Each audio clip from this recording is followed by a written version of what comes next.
I turned 70 on a quiet Tuesday.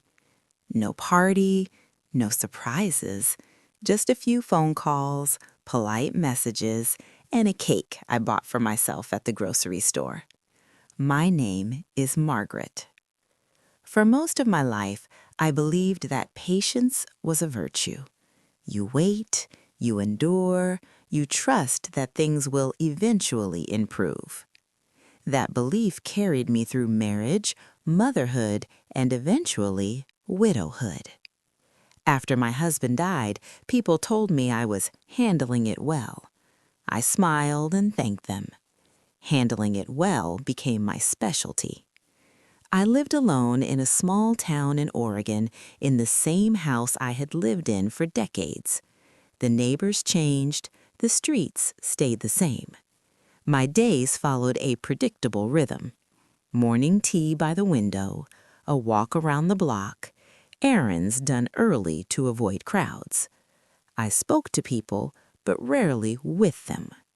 Conversations stayed safe. Weather, health, how are you doing? I'm fine, I answered. Always fine.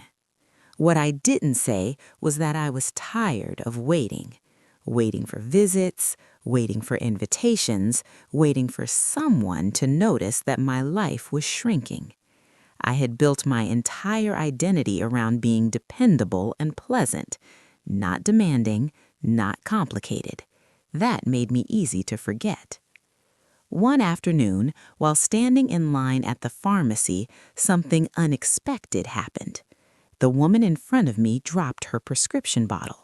Pills scattered across the floor. People stepped around them. I bent down to help. As we gathered them together, she looked at me and smiled. "Thank you," she said. "Most people pretend not to see anymore." I laughed softly. "I see," I replied. "I've had a lot of practice." She introduced herself as Linda. She was 72, recently retired, recently alone. We talked for a few minutes, nothing dramatic, but when we parted, she said, "I come here every Thursday, same time." I nodded. I didn't promise anything, but the following Thursday I found myself returning at the same hour. Linda was there. We smiled like old friends. That moment unsettled me, not because it was strange, because it was simple. On the walk home, I realized how long it had been since I had let something new happen without questioning whether I deserved it. That night, I sat at my kitchen table and stared at the calendar. Nothing filled it. For years, I had blamed circumstances for that emptiness. Age, loss, other people's busy lives. But another thought surfaced, quietly and honestly. I had been waiting to be invited back into life, and no one was coming. The realization wasn't painful. It was clarifying. I didn't need to be saved. I needed to choose. That night, for the first time in years, I wrote something down. I'm done waiting. I didn't know what that meant yet, but I was ready to find out.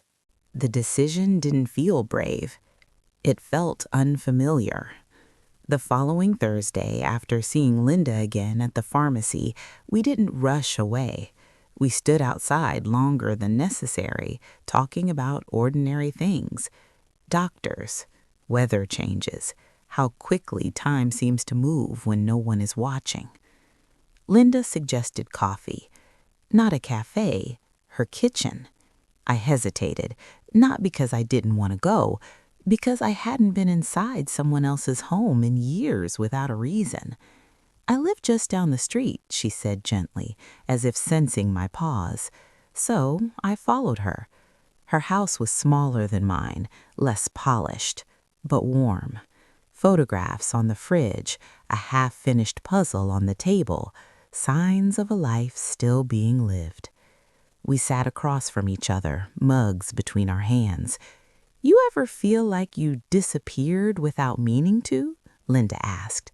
The question landed softly. "Yes," I said, "every day." We didn't dramatize it. We didn't try to fix it. We acknowledged it, and that alone felt like relief. Over the next few weeks, our Thursdays became routine. Pharmacy, coffee, conversation. Sometimes we talked for hours, sometimes just enough. What mattered was that we showed up. I noticed changes in myself. I dressed differently on Thursdays, not better, more intentionally. I started walking with purpose again, not rushing, present. One morning, my daughter called and mentioned she might visit next month, only if it's convenient, she added quickly. I paused. It would be nice, I said, but I already have plans on Thursdays. She laughed. You, she said, with plans? Yes, I replied. Me. The word surprised both of us. Linda and I began exploring beyond our kitchens, a small library reading group, a community garden meeting, a slow walk by the river. We weren't trying to build new lives. We were expanding the one we still had. One afternoon, Linda canceled suddenly. Bad day, she texted. Need to be alone. Old Margaret would have panicked, assumed rejection, pulled back. Instead, I replied, I understand. I'll see you next week. I meant it, and when next week came, she showed up again. That meant more than you know, she said. I realized then how often people my age fear being too much, too needy, too present. But absence doesn't protect you. It erases you.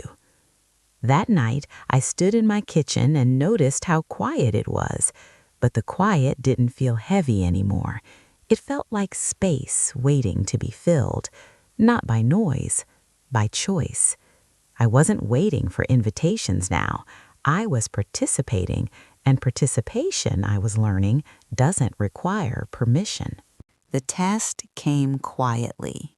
It didn't arrive as conflict. It arrived as doubt.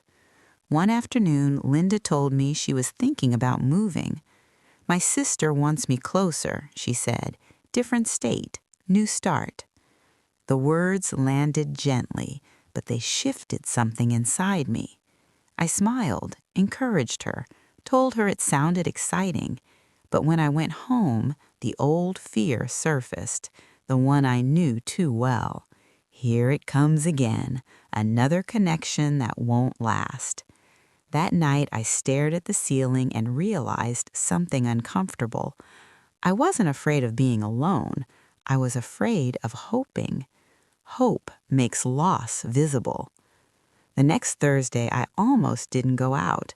I told myself Linda would be busy, that plans were uncertain anyway. But I went. She was already waiting. I'm still deciding, she said. Nothing's final. We walked slowly, neither of us rushing the conversation. I'm glad we met, she added after a while. I stopped. So did she. I'm glad too, I said, more than I expected. It felt risky to say that out loud, but also necessary. Later that week, I received a letter, an actual letter, from a local community center. They were starting a small group for older adults interested in storytelling and memory writing. Someone had given my name. I knew immediately who it was. I folded the letter and set it aside. For days, I didn't open it again. Old habits whispered, "You don't need this. It's too late. Let others take the space." But another voice had begun to speak more clearly, the one that wrote, "I'm done waiting." I signed up. The first meeting was awkward, chairs in a circle, strangers with shared years and unshared stories. When it was my turn to speak, my voice shook, not from fear, from recognition. I spoke about quiet kitchens, about waiting for invitations, about the difference between being alone and being absent. People nodded. No one interrupted. Afterward, one woman touched my arm and said, "I thought I was the only one."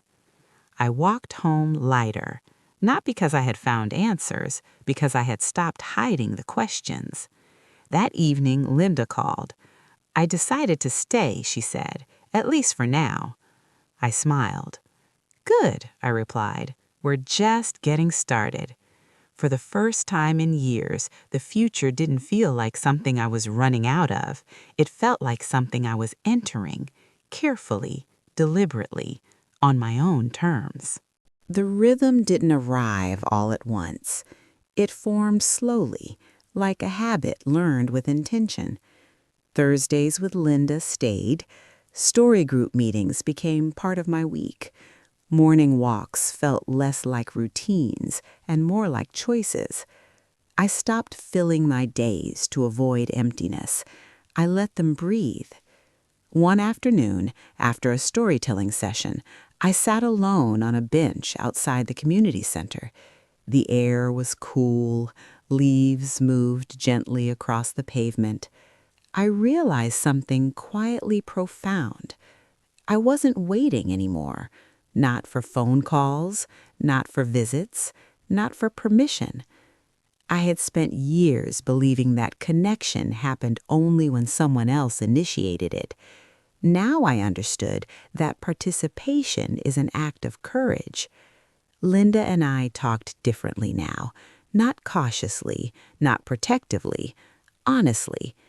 We spoke about fears without apologizing for them, about age without shrinking under it. One evening, she asked me something unexpected. Do you ever wish you'd started living like this earlier? I thought about marriage, about years spent waiting for the right time. No, I said. I wish I had trusted myself sooner. That's different. She nodded. We understood each other. My daughter visited the following month, not out of obligation, out of curiosity. She noticed the changes immediately. You seem lighter, she said. I smiled. I stopped waiting, I replied. She didn't ask what that meant. She didn't need to. At night, after she went to bed, I stood in my kitchen and looked around. Same walls, same furniture, but the space felt inhabited again. Not by noise, by presence. I thought about the woman I had been when I turned 70, quiet, polite, patient to the point of disappearance. I didn't resent her. She had survived, but I was grateful I hadn't stayed her. If you are listening to this and thinking that time has already decided your place, please hear this. Time doesn't remove your voice. Neglect does, and neglect can be undone. At 70, I didn't wait to be saved. I chose to be present, and that choice changed everything. Quietly, sustainably, for the rest of my life.